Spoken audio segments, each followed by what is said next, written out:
इस वीडियो में हम लोग देखने वाले हैं कक्षा 9वीं की गणित। कक्षा 9वीं की गणित में हम लोग देखेंगे अध्याय 4। अध्याय 4 में क्या है आपका कि दो चरों वाले रैखिक समीकरण। ठीक है, दो चरों वाले रैखिक समीकरण। इसमें हम लोग प्रश्नावली 4.1 देखेंगे। तो सबसे पहले हम यह समझने का प्रयास करते हैं कि दो चर वाले रैखिक समीकरण होते क्या है। ठीक है, पहले इसको समझ लेते हैं, तब जाके हम प्रश्नों को हल करेंगे और आपको बेहतर समझ में आएगा। जैसे कि हम मान लेते हैं कि दो चर वाले रैखिक समीकरण, यहाँ पर क्या हमको समझना है, दो चर वाले रैखिक समीकरण। रैखिक समीकरण यानी ऐसा समीकरण जिसकी घात एक हो। ठीक है, उसे हम क्या बोलते हैं, रैखिक समीकरण बोलते हैं। और चर कितने होने चाहिए, दो। दो चर का मतलब दो चर राशियां, ए से लेकर जेड तक जो राशियां होती है हम क्या कहते हैं, चर राशियां कहते हैं। इसमें दो होनी चाहिए। तो हम मान लेते हैं एक चर आपका x होगा, दूसरा चर हमारा क्या होगा, y। तो दो चर हो गए वाले रैखिक समीकरण बनाना है हमको। इसका समीकरण जब हम बनाएंगे तो यहाँ पर हमारा जो ये x होगा, इसका भी कोई गुणांक हम ले लेते हैं, मान लेते हैं a होगा, या y है, इसका भी गुणांक हम क्या मान लेते हैं, b। अब इसके बीच में आप चाहे जोड़ दो चाहे घटा दो, ठीक है। और एक अचर पद हम ले लेते हैं और बराबर में क्या कर देते हैं, 0। यह आपका बन गया रैखिक समीकरण का व्यापक रूप। इसको हम क्या बोलेंगे, रैखिक समीकरण का व्यापक रूप। रैखिक समीकरण का व्यापक रूप, क्या व्यापक रूप, ठीक है ना। यह क्या है, क्या होगा, a x plus b y plus c बराबर 0। यहाँ पर x चर राशि है और a इसका क्या है, गुणांक है। और y चर राशि है, y का गुणांक क्या है, b। और इसको हम अचर पद बोलते हैं, ठीक है ना। यानी x के बगल में, यानी x का गुणांक a, y का गुणांक b, और यह जो हमारा है c, यह हमारे लिए क्या अचर पद है, ठीक है। अब यहाँ पर हम यह देखते हैं कि a और b दोनों 0 नहीं हो सकते हैं, ठीक है ना। दोनों एक साथ 0 नहीं हो सकते हैं, इस चीज का ध्यान दीजिएगा। तो अब यहाँ पर हमको दोनों अगर एक साथ 0 हो जाएंगे तो यह आपका अचर पद बचेगा, तो वह रैखिक समीकरण युग्म नहीं कहलाएगा, ठीक है ना। इसकी शर्त हम ध्यान देंगे। और हाँ, जब भी हम कोई समीकरण लिखेंगे उसके बराबर में हमारा क्या होना चाहिए, 0 होना चाहिए। जैसे एग्जाम्पल के लिए हम आपके सामने ले लेते हैं, जैसे मैंने लिखा 2x प्लस 3y बराबर में मान लीजिए हमने 5 लिख दिया, ठीक है। तो अब इस 5 को उठा के इधर हम करेंगे, यह हमारा जो जाएगा 2x प्लस 3y, 5 इधर आएगा तो क्या हो जाएगा, -5 बराबर में क्या हो जाएगा, 0 हो जाएगा, ठीक है। ये आपका कौन सा समीकरण बन गया, रैखिक समीकरण बन गया। इसमें आप यह ध्यान देंगे कि यहाँ पर x का गुणांक क्या है, 2, y का गुणांक क्या है, 3, और यह जो बच गया वह आपका क्या है, अचर पद है, ठीक है। तो उम्मीद करते हैं आपको यह रैखिक समीकरण समझ में आया होगा। आइए हम लोग प्रश्नावली की तरफ बढ़ते हैं कि प्रश्नावली में क्या सवाल कह रहा है, उसको हम किस प्रकार से हल करेंगे, ठीक है। देखेंगे 4.1 का पहले सवाल में आपसे क्या कह रहा है कि एक नोटबुक की कीमत, कहा है एक नोटबुक की कीमत एक कलम की कीमत से दोगुनी है। इस कथन को निरूपित करने के लिए दो चरों वाला एक रैखिक समीकरण लिखिए। संकेत दिया है कि मान लीजिए कि नोटबुक की कीमत 100 रुपया है और कलम की कीमत कितना है, y है। कोई बात नहीं, हम लोग सवाल को समझते हुए कहना क्या चाह रहा है। सवाल में कहा है ये जो आपकी नोटबुक है, नोटबुक की कीमत जो है वह कलम की कीमत से दोगुनी है। अगर आपकी कलम 5 रुपए की होगी तो नोटबुक कितने की होगी, उसकी दोगुनी यानी 10 रुपए की होगी, ठीक है। इसी कथन को आपको किसके रूप में लिखना है, रैखिक समीकरण के रूप में लिखना है, ठीक है। यह जो संकेत लिया आप इसकी सहायता ले सकते हैं। यहाँ पे आप ऐसे लिखेंगे, कहेंगे माना।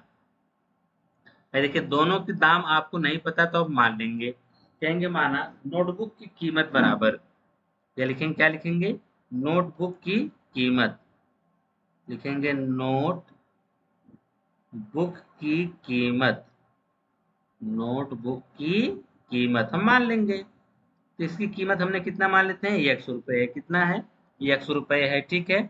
उसी प्रकार से हमारे पास और क्या है, कलम है। तो हम कलम की कीमत को मान लेते हैं। कलम को हम क्या मान लेते हैं, वाई। लिखेंगे कलम, कलम की कीमत, कलम की कीमत, कलम की कीमत को हम क्या मान लेते हैं, y रुपए है। ठीक है ना। अब यहाँ पर हमारे पास नोटबुक और कलम की कीमत पता चल गया है। अब हमको इस कथन को रैखिक समीकरण के रूप में लिखना है। लिखेंगे प्रश्नानुसार। अब वो प्रश्न क्या कहा है? प्रश्नानुसार प्रश्न में कहा है कि जो नोटबुक की कीमत है वह कलम की कीमत की दोगुनी है। जो यह हमारी नोटबुक है इसकी जो कीमत है वह कलम की कीमत की कितना है? दो गुनी। यानी x बराबर क्या होगा? 2y होगा। ठीक है, तो यहाँ पर हम 2y को इधर कर लेंगे तो हो जाएगा x माइनस 2y बराबर में हमारा क्या आ जाएगा? 0। यही हमारा क्या कहलाएगा? रैखिक समीकरण युग्म बनेगा। क्या बनेगा? रैखिक समीकरण युग्म बनेगा। अब आप सोच रहे होंगे सर इसमें जो x बराबर हमने 2y क्यों रखा? आइए हम आपको थोड़ा सा यहाँ पे समझाते हैं। हमने कहा कि कलम की जो कीमत है, मान लेते हैं यह आपका रफ कार्य हम लोग समझ, कलम लिखना था हम कमल लिख दिए, सॉरी गलती हो गई। यहाँ पे आपका कलम लिखना था। ठीक है, तो हम मान लेते हैं एग्जाम्पल के लिए, हम लोग अपने समझने के लिए एक एग्जाम्पल ले रहे हैं। ठीक है ना, हम मान लेते हैं जो हमारा कलम है उसकी कीमत मान लेते हैं कितना है? 5 है। तो नोटबुक की कीमत कितनी होगी? ध्यान से बताइए आप लोग जरा, नोटबुक की कीमत कितनी होगी? नोटबुक की कीमत कलम की 2 गुनी है। नोटबुक की जो कीमत है कलम की 2 गुनी कितना होगा? 10 होगा। ठीक है ना। तो अगर अब यह बताइए, अगर हमको यह कहा जाता कि यहाँ पर यह जो कलम है नोटबुक की कितनी है? 2 गुनी है। तो नोटबुक अगर आपने यहाँ पे कितना माना है? 10। नोटबुक कितना है आपका? 10। तो कलम के कितना गुना है? 2 गुना है। तो कलम में हम 2 से गुणा करेंगे तब नहीं आ जाएगा दोनों पक्ष बराबर होगा। नोटबुक जो है, हमने सवाल में क्या कहा है कि जो कलम है नोटबुक जो है वह कलम की 2 गुनी है। हमने माना अगर कलम 5 रुपए का रहा होगा नोटबुक 10 रुपए का रहा होगा। ठीक, अब हम समीकरण जब बनाने जा रहे हैं तो समीकरण बनाते समय आप क्या लिखेंगे? तो क्या है कि जो नोटबुक है, हमने कहा जी नोटबुक हमारा हो गया 10 रुपया। कहा जो नोटबुक है वह कलम की 2 गुनी है। ठीक है ना, कलम की क्या है? 2 गुनी है। तो 2 से गुणा हम जब कलम में करेंगे तब न दोनों पक्ष बराबर होंगे। तो वही यहाँ पर भी हम लोगों ने किया है कि यहाँ पे जो हमारा कलम कितना था, नोटबुक कितनी थी? 100 रुपए। कलम कितना था? वाई। तो हम जब 2 का गुणा करेंगे तो हो जाएगा 2y। अब दोनों दाम हमारे क्या हो गए? बराबर हो गए। ठीक है, क्योंकि बीच में चिन्ह बराबर का लगाए हैं ना, इसलिए अब दोनों बराबर हो गए। अब हमको रैखिक समीकरण में बदलना था तो बराबर में 0 करना था, इसलिए हमने इसको इधर पक्षांतर किया तो हो गया x माइनस वाई बराबर 0। यह आपका हो गया रैखिक समीकरण के रूप में व्यक्त हो गया। ठीक है ना। अब इसके बाद आपको दूसरा सवाल में क्या कहा है? दूसरे सवाल में आपसे कह रहा है कि निम्नलिखित रैखिक समीकरणों को ax plus b y plus c के रूप में व्यक्त कीजिए। मतलब कि बराबर में 0 करना है। बराबर में क्या करना है? 0 करना है, उसके रूप में व्यक्त करना है। और साथ ही साथ प्रत्येक स्थिति में a, b और c का मान भी बताना है, या a, b, c का मान आपको बताना है। ठीक है, आइए पहला सवाल क्या दिया है? 2x plus 3y। यहाँ पे हम लोग लिखना शुरू करते हैं दूसरे का पहला। दूसरे का पहला क्या दिया है जरा ध्यान देखते हैं। 2x प्लस 3y बराबर 2x प्लस 3y बराबर 9.35। उसके ऊपर देखिए यहाँ पर 5 के ऊपर 12 भी लगा है, तो 5 के ऊपर आप क्या लगा देंगे? 12 लगा देंगे। ठीक है ना। अब इसको इधर पक्षांतर करेंगे क्योंकि बराबर में क्या रखना है? 0। इसको जब हम पक्षांतर करेंगे तो हो जाएगा 2x प्लस 3y। अब सॉरी यहाँ पे हम बराबर नहीं लगाएंगे, उसको हम पक्षांतर करेंगे। ठीक है ना, उसको जब हम पक्षांतर करेंगे तो इधर आएगा तो क्या हो जाएगा? माइनस हो जाएगा। तो ये जब प्लस इधर है, इधर आके क्या हो जाएगा? माइनस हो जाएगा। 9.35, 5 ऊपर क्या लगा देंगे? बार, बराबर में क्या आ जाएगा? 0 आ जाएगा। ठीक है, अब यहाँ से हमको तुलना करने के लिए कहा है, किससे? ax plus b y plus c से हमको क्या करना है? तुलना करना है।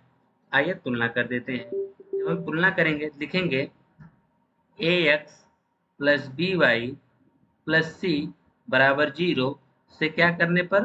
तुलना करने पर। ठीक है ना, क्योंकि उसके रूप में तो हो चुका है। अब हम इसकी जब हम तुलना करने जा रहे हैं तो तुलना करेंगे तो यह देखेंगे x से बगल में जो होगा वह a का मान होगा, और जो y के बगल में होगा किसका मान होगा? b का, और जो बच जाएगा वो क्या होगा? c का होगा। ठीक है, तो यहाँ पर आप ध्यान से देखिए, यहाँ पर भी x है, यहाँ पर भी x है, यहाँ a है, यहाँ पर ये a के बराबर होगा। देखिए तुलना करने पर हमको क्या मिला? a बराबर 2 मिला। अच्छा y, तो y हो गया, यहाँ पर अगर y, यहाँ पर भी y है, तो यहाँ b है, यहाँ पे 3 है, इसका मतलब b की जगह पे क्या है 3, यानी b किसके बराबर है 3 के बराबर है। ठीक। अब c की बात करें तो यहाँ प्लस है, यहाँ माइनस है, सीधी सी बात है, चिन्ह विपरीत है। तो यहाँ पे c का मान क्या है 9.35 बार है। यहाँ पे यह माइनस है तो आप भी लगाएंगे c बराबर -9.35 बार। यह तो हो गया आपका जो इसने पूछा था कि आपसे कि ए बी सी का मान बता, तो आपने मान बता दिया। दूसरा वाला है x माइनस 5y-10 बराबर 0। तो यहाँ पे हम दूसरा लगा देते हैं इधर, ये हमारे दूसरे का दूसरा हो गया। x माइनस वाई बटे 5, एक्स माइनस वाई बटे 5 -10 बराबर 0 है। यहाँ पर ऑलरेडी -10 बराबर में 0 है। तो आप यह देखेंगे यह ax plus B plus c के समीकरण के रूप का है। ठीक है, तो अगर इसके रूप का है तो आप चाहे इसकी तुलना डायरेक्ट कर सकते हैं। इसको लगाने के दो तरीके हैं, या तो इसके बटा 5 को हटा दीजिए। बटा 5 हटाने के लिए हम क्या करेंगे, दोनों पक्षों में 5 से गुणा कर देंगे। ठीक है, लगाने के तरीके, यहाँ से आप डायरेक्ट चाहे इसका मान बता सकते हैं, या यहाँ से आप 5 का गुणा करके बटा खत्म करके बता सकते हैं। डायरेक्ट लिख दीजिए, दोनों पक्षों में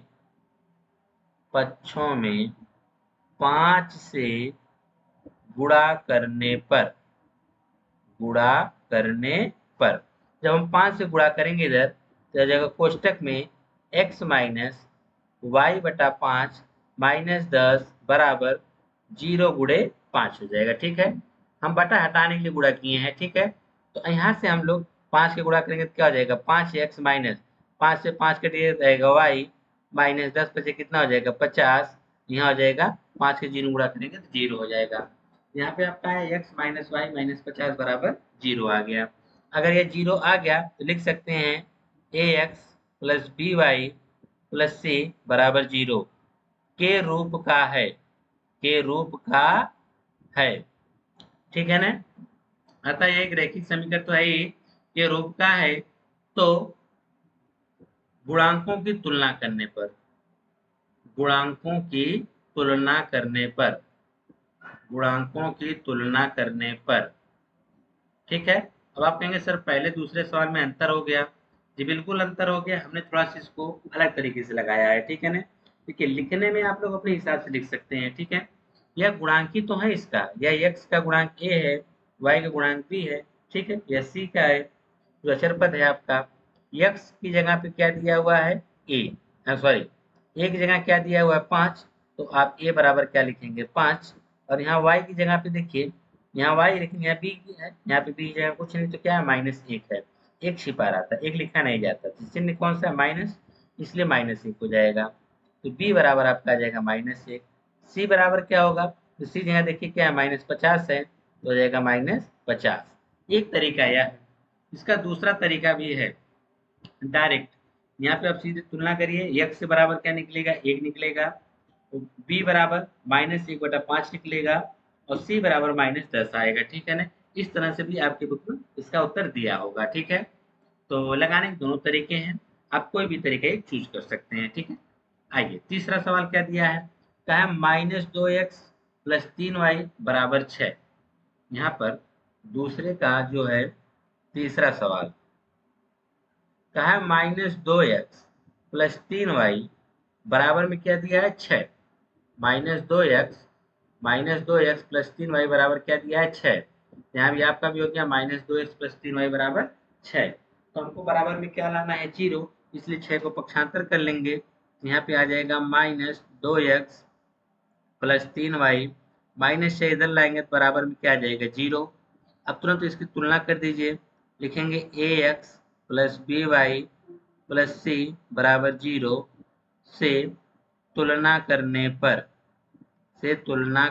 पर ठीक है। आप कहेंगे सर इसमें गुणांक लिख, इसमें गुणांक क्यों नहीं लिखे, बिल्कुल लिख सकते हैं कि गुणांकों की तुलना करने पर भी लिख सकते हैं। तो यहाँ पर आप ध्यान दीजिए, यहाँ पर भी x है, यहाँ पर भी x है, लेकिन यहाँ a है, यहाँ a की जगह क्या है -2 है, तो आपका a का मान क्या आ जाएगा -2।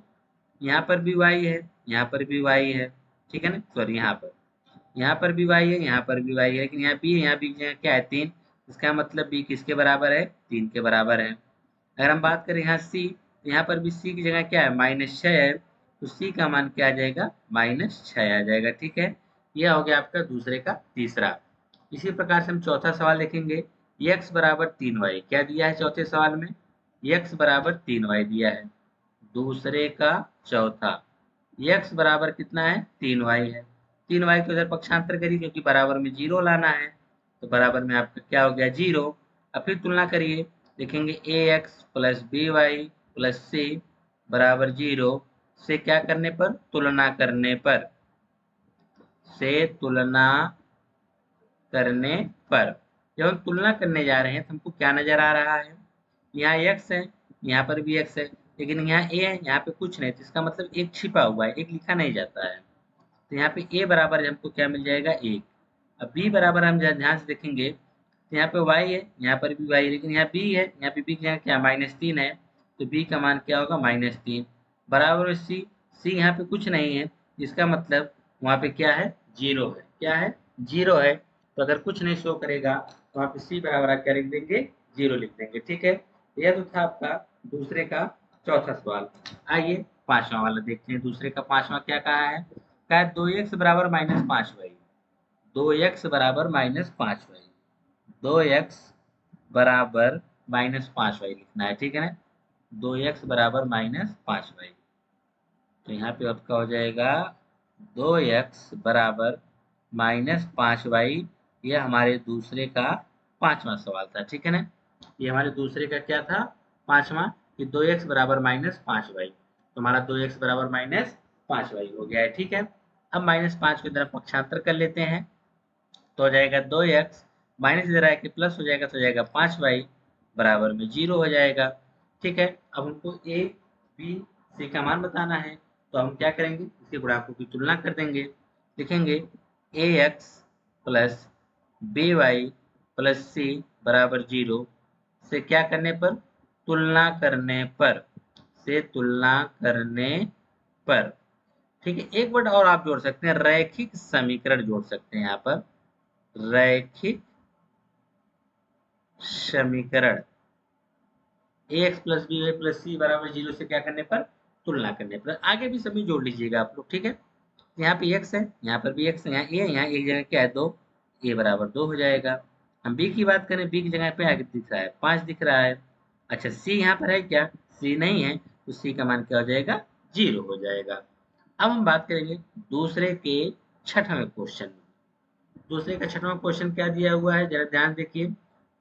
3x प्लस 2y बराबर 0, 3x प्लस 2 बराबर 0, 3x प्लस 2 बराबर में 0। एक बार और देख लीजिए आप लोग, 3x प्लस 2 बराबर में क्या है 0, तो हमने भी लिख दिया 3x प्लस 2 बराबर में 0। फिर बराबर में 0 है, तो डायरेक्ट हम लोग क्या करेंगे, रैखिक समीकरण से इसकी तुलना कर देंगे। लिखेंगे रैखिक समीकरण, रैखिक समीकरण क्या है, ax plus b y plus c बराबर 0 से क्या करने पर, तुलना। ठीक है ना, गुणांकों की क्या करने पर, तुलना करने पर। यहाँ x है, यहाँ पर भी x है, लेकिन यहाँ a है, a की जगह क्या है 3, तो a बराबर क्या हो जाएगा 3। अच्छा b बराबर, यहाँ ध्यान से देखेंगे, b बराबर यहाँ पर y है, क्या यहाँ पर y नजर आ रहा है, इसका मतलब y नहीं है, तो मतलब b का गुणांक क्या है 0 है। और c की हम बात करें, c यहाँ क्या दिख रहा है 2, तो c का मान क्या है 2 है। देखिए, अगर b का मान हमको तभी मिलेगा जब वहां पे y हो, अगर y नहीं है इसका मतलब y का गुणांक क्या है 0 है। ठीक है, यहाँ पर यह हो गया आपका क्या कहते हैं दूसरे का छठा। अब बात करते हैं सातवें की। सातवां कहा है कि y-2 बराबर 0, y-2 बराबर 0। दूसरे का सातवां, y-2 बराबर 0, तो सीधी सी बात है, तुलना करने जाएंगे हम लोग। लिखेंगे रैखिक समीकरण, रैखिक समीकरण। ठीक है, हमारा क्या होगा, ax plus b y plus c बराबर 0 से गुणांकों की तुलना करने पर, गुणांकों की तुलना करने पर। अब हम गुणांकों की जब तुलना करने जा रहे हैं, तो यहाँ a है, यानी ए के एक्स के बगल में ए है, क्या यहाँ पे एक्स नजर आ रहा है? बिल्कुल नहीं। जब एक्स नजर नहीं आ रहा तो इसका मतलब ए भी नहीं होगा, जब ए नहीं होगा तो ए बराबर क्या मिलेगा? 0। अच्छा यहाँ वाई है, यहाँ पर भी वाई नजर आ रहा है, लेकिन यहाँ बी है, यहाँ बी की जगह कोई गुणांक नजर नहीं आ रहा है, जिसका मतलब एक छिपा हुआ है, तो बी बराबर हम 1 लिख सकते हैं। यहाँ सी है, यहाँ पर भी अचर पद दिख रहा है, तो सी बराबर कुछ नहीं, क्या दिख रहा है? -2 दिख रहा है, तो सी बराबर -2 लिख देंगे। ठीक है।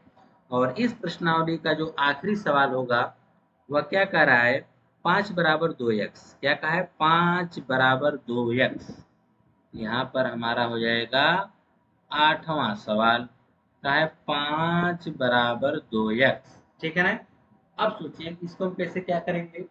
तो अब हम इसको लगाने के दो तरीके हैं, या तो 2x को उठा के इधर लाओ, या तो 5 को उठा के उधर लेके जाओ। ठीक है ना? चलो हम 2x को उठा लाते हैं इधर, तो हो जाएगा 5 माइनस 2x बराबर में 0। बराबर में 0 हो गया। अब हमारे पास आया गुणांकों की तुलना करने पर। ठीक है ना? देखेंगे रैखिक समीकरण। एक चीज और है, इसको पहले हम सजाती क्रम में लिख सकते हैं। ठीक है ना? ऐसे नहीं अच्छा लग रहा है, इसको व्यवस्थित क्रम में लिखेंगे। तो पहले -2x लिख देते हैं। पहले क्या लिखेंगे? -2x, क्योंकि x वाला पद पहले होता है। -2x, y तो है नहीं, बचा कौन? प्लस में 5 बराबर में 0। लिखेंगे रैखिक समीकरण। रैखिक समीकरण क्या है? ax plus by plus c बराबर 0। ठीक है। से गुणांकों की तुलना करने पर, से गुणांकों की तुलना करने पर, गुणांकों की तुलना करने पर, अब हम गुणांकों की जो तुलना करेंगे यहाँ पर, तो हमको यहाँ x है, यहाँ पे भी नजर जा रहा है x, लेकिन यहाँ पे a है, यहाँ पे a की जगह क्या है? -2 है। इसका मतलब a किसके बराबर है? -2 के बराबर है। यहाँ भी y दिख रहा है, क्या यहाँ पे y दिख रहा है? बिल्कुल नहीं। तो y नहीं दिख रहा तो इसका मतलब b का मान 0 हुआ होगा, तभी तो नहीं दिख रहा है। और उसके बाद c यहाँ पे नजर आ रहा है जी, बिल्कुल 5 नजर आ रहा है, यानी c का मान क्या होगा? 5 होगा। ठीक है। इस तरह से करके आपके जो प्रश्नावली थे 4.1 कि आपने सभी क्वेश्चंस को देखा, पहला सवाल, दूसरे का भी पहला देखा है, सब करके आपने दूसरे के 8वें सवाल को आपने देख लिया। उम्मीद करते हैं आपको यह प्रश्नावली समझ में आई होगी।